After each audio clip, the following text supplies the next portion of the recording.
Hello students. तो आज हम लोग पढ़ने वाले हैं पॉलिटिकल साइंस। पॉलिटिकल साइंस का जो चैप्टर है इंडियाज एक्सटर्नल रिलेशंस, ये उसका पार्ट 2 है। जिन्होंने पार्ट 1 नहीं देखा है वो पहले पार्ट 1 देख लें। आज हम लोग पढ़ने वाले हैं इंडिया और पाकिस्तान के रिलेशंस। ये दोनों रिलेशंस कैसे हैं बताने की जरूरत मुझे है नहीं, क्योंकि सबको पता है कि इन दोनों के रिलेशंस कैसे हैं। तो इनके रिलेशंस के बारे में फिर भी हम लोग ज्यादा पढ़ने ही वाले हैं आज। तो सबसे पहली चीज, इंडिया और पाकिस्तान में आज तक फोर वॉर्स हुई हैं और चारों के चारों ये जो वॉर्स हैं ये इंडिया ने जीती है। एक बार भी हमने पाकिस्तान को खुश होने का मौका नहीं दिया। ठीक है, अब बात आती है रीजंस फॉर दीज वॉर्स, मतलब कारण क्या हुआ, ये वॉर हुई किस वजह से। रीजंस फॉर दीज वॉर्स, तो पहला कारण है कश्मीर का मुद्दा, कश्मीर डिस्प्यूट। तेरा मेरा करते रहते हैं ये लोग, ठीक है, बेफालतू में अपना बताते रहते हैं, हमारा कश्मीर है। ओके, कश्मीर के मुद्दे पर ये लड़ाई हुआ है। बॉर्डर डिस्प्यूट हुआ है कई बार। ओके, पीओके के लिए, बॉर्डर डिस्प्यूट पीओके के लिए हुआ है। आतंकवाद सबसे बड़ा मुद्दा, ठीक है, टेररिज्म, इस पे सबसे ज्यादा हमारी लड़ाई झगड़ा चलता रहता है। ठीक है, Pakistan promotion of separatism. Pakistan जो है वो इंडिया के बहुत सारे स्टेट्स को प्रमोट करता है कि वो एक अलग देश की मांग करे।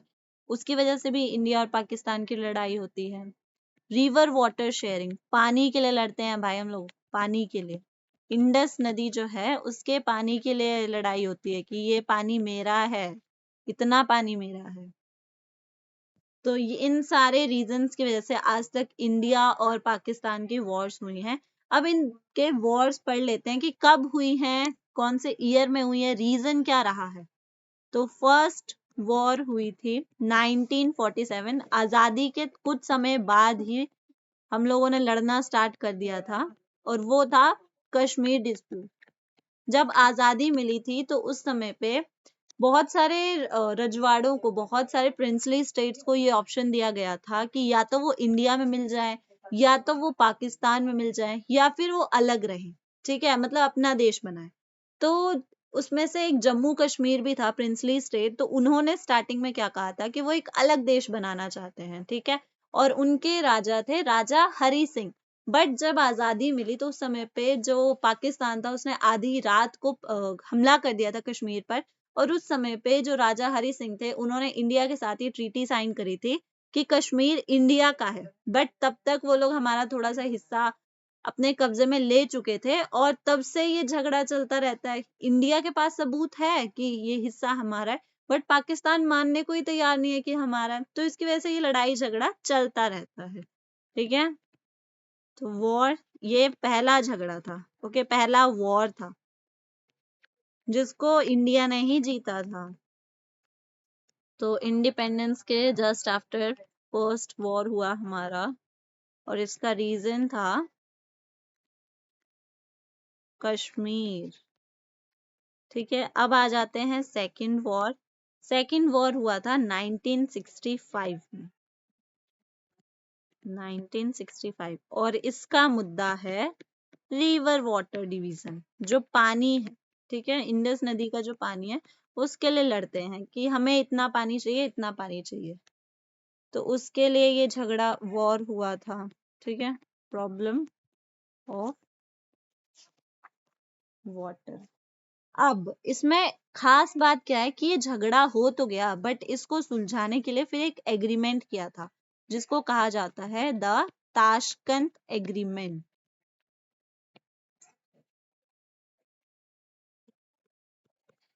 इस एग्रीमेंट में इन्होंने तय किया था कि कितना पानी, मतलब किस देश को कितना पानी मिलेगा। 1966 में हुआ था ये एग्रीमेंट, और इंडिया की तरफ से थे लाल बहादुर शास्त्री, लाल बहादुर शास्त्री।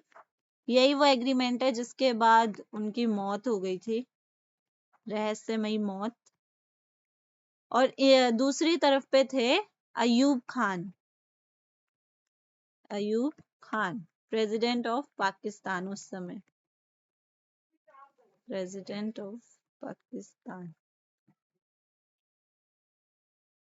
अब आ जाते हैं third war. I am sure कि इसके बारे में सबको पता होगा, ईयर से ही आप पहचान लोगे कि क्या हुआ था इसमें। ये वॉर हुआ था 1971। पहचान पाए? इसका मुद्दा था, बताओ बताओ क्या मुद्दा था। जिस जिसको पता है वो फटाफट कमेंट करके बताओ कि ये जो वॉर हुआ था उसका मुद्दा क्या था। जिन्होंने बता दिया वेरी गुड। बांग्लादेश था इसका मुद्दा। ठीक है, आपको पता ही है कि पहले पाकिस्तान जो था वो दो हिस्सों में बनाया गया था, east Pakistan and west Pakistan. तो जो ईस्ट पाकिस्तान है उसको आज के समय में हम लोग बांग्लादेश कहते हैं। काफी ज्यादा परेशान कर रहा था उनको वेस्ट पाकिस्तान। तो उस समय पे इंडिया ने बांग्लादेश बनाने में हमने मतलब मदद करी थी ईस्ट पाकिस्तान की, उनको आजादी दिलाने में, उनको बांग्लादेश बनाने में। तो जिसकी वजह से इंडिया की भी एक तरीके की वॉर हुई गई थी पाकिस्तान के साथ, एंड बांग्लादेश बन गया और इंडिया जीत गया। ठीक है, प्रॉब्लम ऑफ ईस्ट पाकिस्तान। जो वेस्ट पाकिस्तान था वो बेचारे ईस्ट पाकिस्तान के लोगों को बहुत परेशान करता था। क्रिएशन ऑफ, और इस वॉर के बाद एक नया देश का जन्म हुआ, नए देश का नाम सामने आया, दैट वाज बांग्लादेश।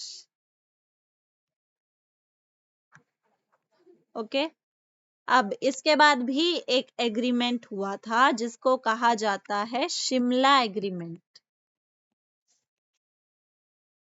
इसमें इन्होंने कहा था कि अब हम मिलजुल कर रहेंगे, हम लड़ाई झगड़ा नहीं करेंगे। ये एग्रीमेंट हुआ था 1972 में, जिसमें एक तरफ थी इंदिरा गांधी।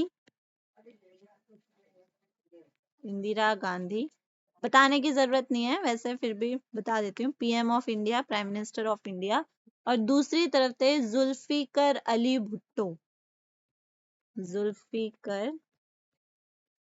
अली भुट्टो, ये थे प्रेसिडेंट ऑफ पाकिस्तान।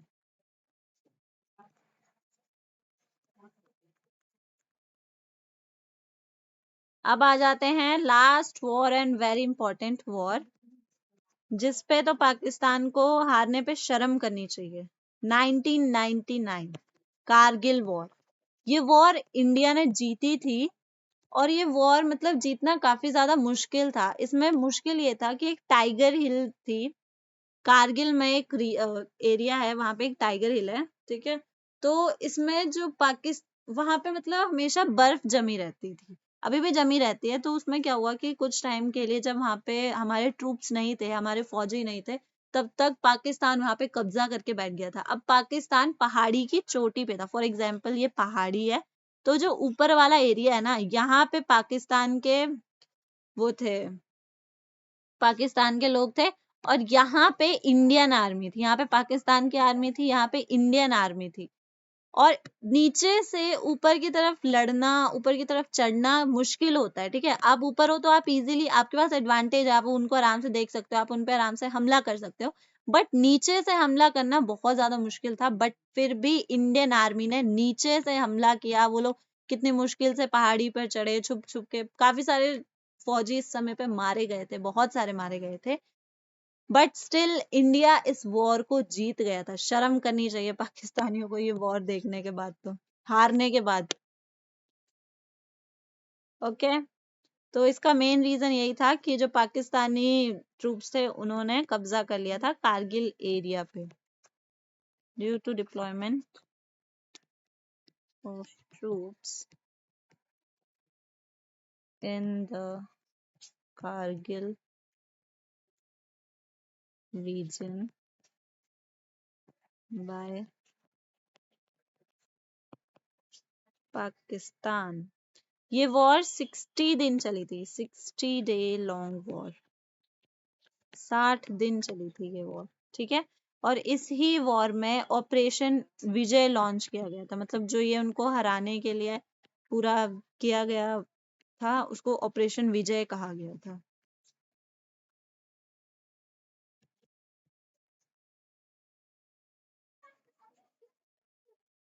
अब ये भी वॉर हो गया, लेकिन इसके बाद भी एक एग्रीमेंट हुआ था दोबारा, जिसमें कहा गया अब हम लोग शांति से रहेंगे।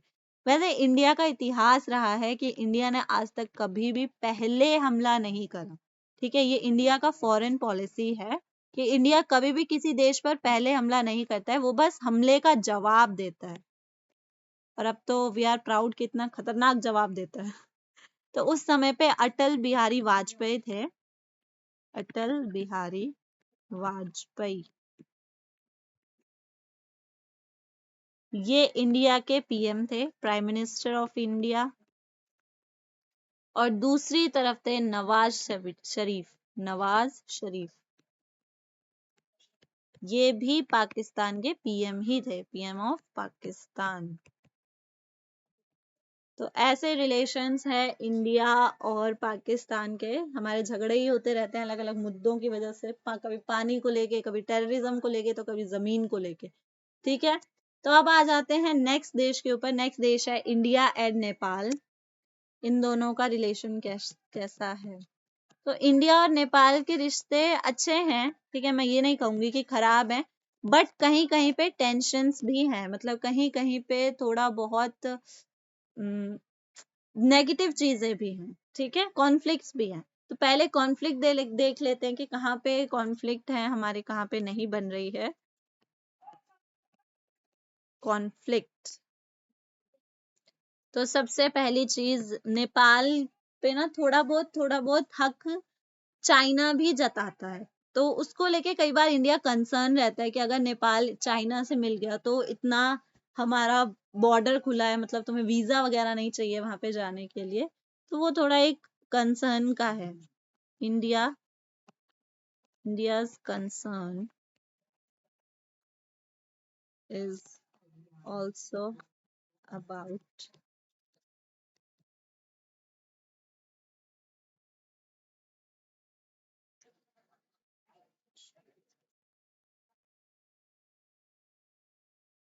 चाइना एंड नेपाल दोनों की दोस्ती पे थोड़ा सा इंडिया कंसर्न रहता है। ठीक है, नेपाल में बहुत सारे माओइस्ट हैं, ठीक है, माओइस्ट को सपोर्ट करते हैं, और ये एक थ्रेट है, ठीक है, नेपाल के लिए भी थ्रेट है और इंडिया के लिए भी ये थ्रेट है।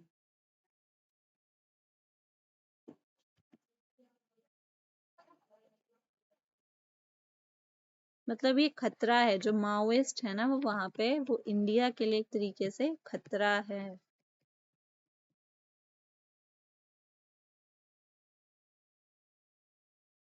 Maoist supporters in Nepal.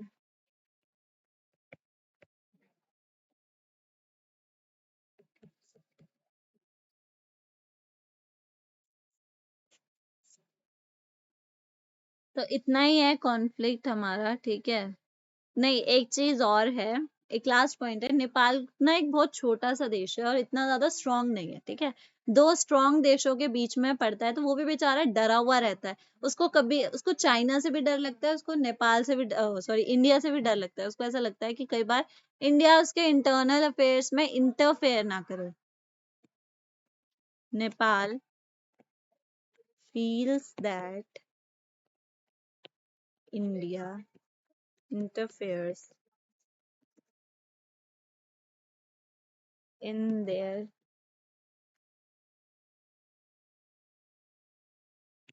internal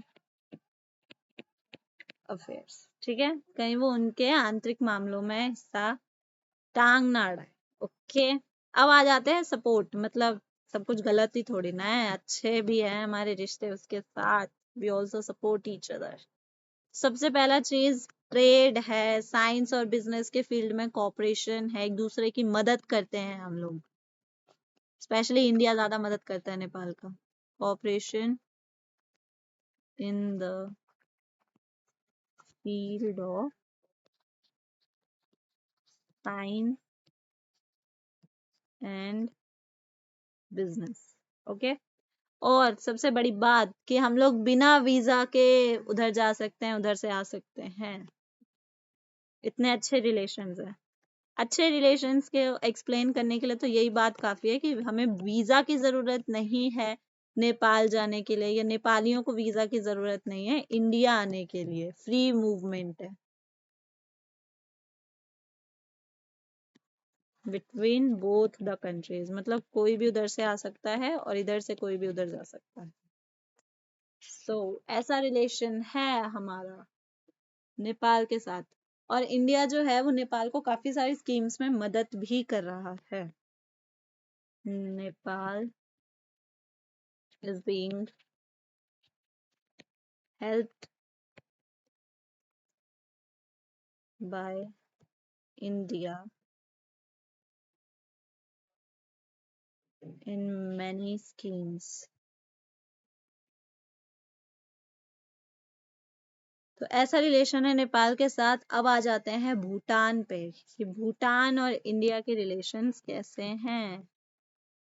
India and Bhutan, काफी छोटा देश है भूटान, और काफी अच्छे रिलेशंस हैं हमारे भूटान के साथ। नेपाल के मुकाबले हमारे भूटान से ज्यादा अच्छे रिलेशंस हैं। Very good relations with Bhutan, पहला पॉइंट।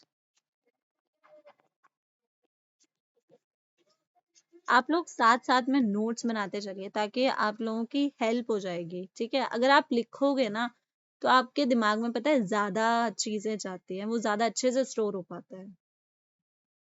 अब नेक्स्ट पॉइंट है, इंडिया जो है वो हाइड्रो इलेक्ट्रिक पावर प्रोजेक्ट्स में हेल्प कर रहा है भूटान की, जिससे बिजली तैयार की जा सके। उससे भूटान को भी काफी ज्यादा मदद मिलेगी, इंडिया को भी मदद मिलेगी, ठीक है। India is helping Bhutan with projects like hydroelectric power, ठीक है। हाइड्रो इलेक्ट्रिक पावर प्रोजेक्ट में वो हेल्प कर रहा है, इंडिया हेल्प कर रहा है भूटान की। इंडिया बहुत सारा ग्रांट देता है भूटान को उसकी डेवलपमेंट के लिए। भूटान को अगर आप याद कर पा रहे हो तो बहुत छोटा सा देश है, तो उसकी हेल्प करने के लिए इंडिया काफी ज्यादा पैसा देता है। India give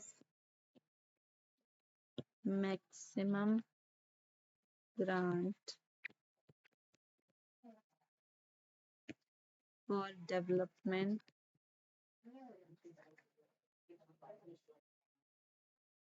in Bhutan।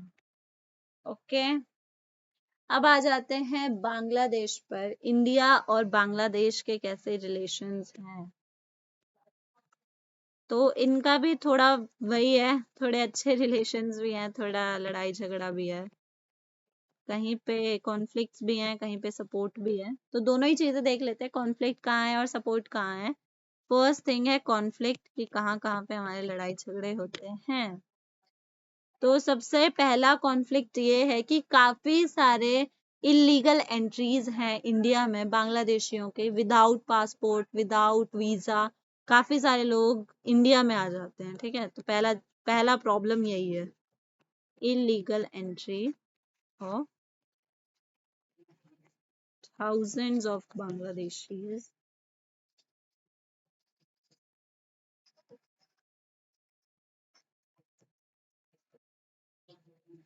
into India, ठीक है। सेकेंड डिस्प्यूट है गंगा और ब्रह्मपुत्र के पानी को लेके, ठीक है, कि कितना परसेंट पानी बांग्लादेश को दिया जाएगा और कितना परसेंट पानी इंडिया रखेगा, उसको लेकर भी डिस्प्यूट है।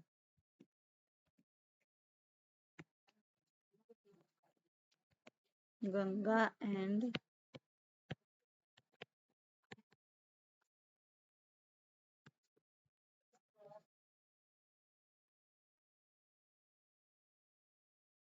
Water sharing, okay.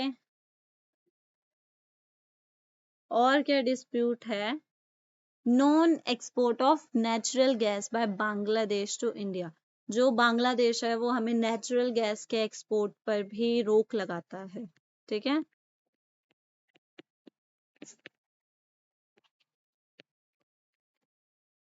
हमें नेचुरल गैस नहीं देता है वो।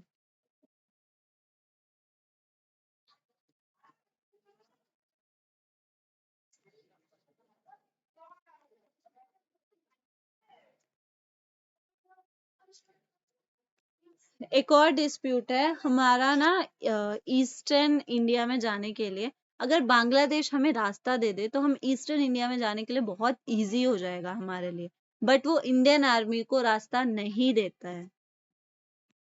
Do not give way to the Indian army to go to eastern India. ठीक है, ईस्टर्न इंडिया में जाने के लिए वो हमें रास्ता दे सकता है बट हमें रास्ता देता नहीं है।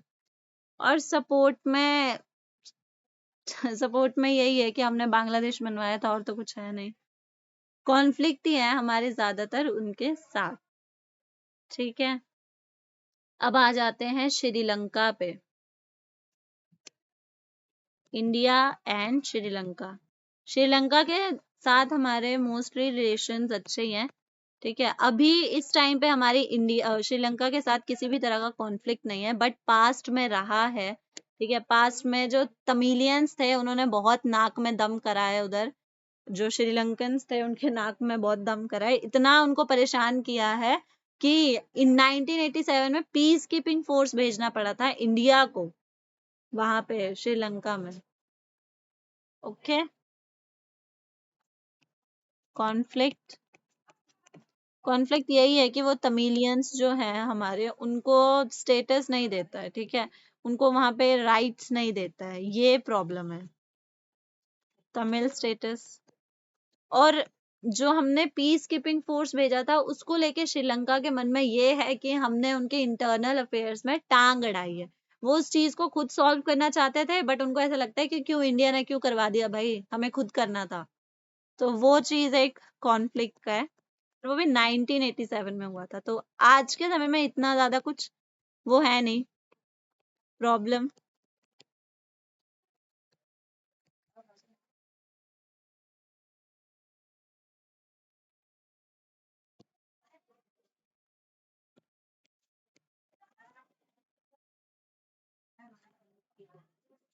The people of Sri Lanka considered interference in internal affairs. उसको ऐसा लगा कि उसके इंटरनल अफेयर्स में इंडिया ने टांग अड़ाई, बट इंडिया उसकी मदद करना चाहता था। ठीक है, बट सपोर्ट का भी पॉइंट है भाई, अच्छे रिलेशंस हैं हमारे उनके साथ। ओके, सो हमारे इंडिया और श्रीलंका के बीच में फ्री ट्रेड एग्रीमेंट है, मतलब टैक्स नहीं लगता। ये नहीं कि फ्री में सामान बेच के आ रहे हैं, बस टैक्स नहीं लगता है, फ्री ट्रेड एग्रीमेंट है। Free trade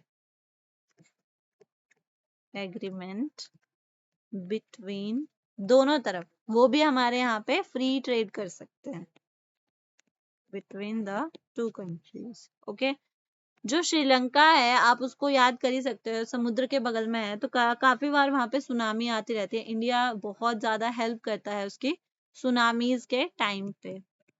help by India during the tsunami in Sri Lanka. आपका चैप्टर यहाँ हो जाता है खत्म। आई होप आप लोगों को समझ में आया होगा। अगर आपको कोई चीज समझ में नहीं आई है तो आप कमेंट करके मुझे पूछ सकते हैं, मैं आपको उसको एक्सप्लेन करूंगी। अगर जरूरत पड़ी तो मैं उसके लिए अलग से वीडियो भी बना दूंगी। और ऐसे ही जुड़े रहें, मिलेंगे नेक्स्ट क्लास में।